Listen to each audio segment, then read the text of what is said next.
స్వేచ్ఛను దేవుడు నీకు ఇచ్చిన ఆ ఎంపిక చేసుకునే లక్షణాన్ని ఉపయోగించి దేవుని ప్రేమను గుర్తించి, అయ్యా నువ్వు నాకు కావాలని అడిగితే రక్షణ ఇస్తాను. బలవంతంగా ఎవరిని దేవుడు తన వైపు ఆకర్షించమని చెప్పలేదు.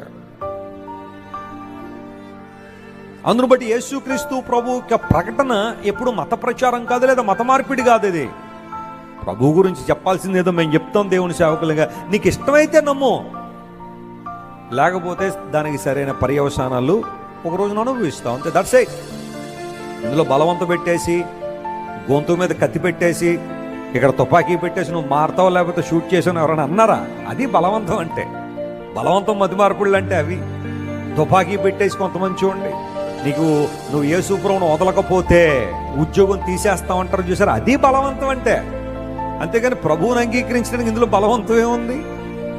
నువ్వు యేసు ప్రభువుని నమ్ముకుంటే అలా చేస్తాం ఇలా చేస్తామని బెదిరిస్తారు చూసారు, అవి బలవంతం మత మార్పు.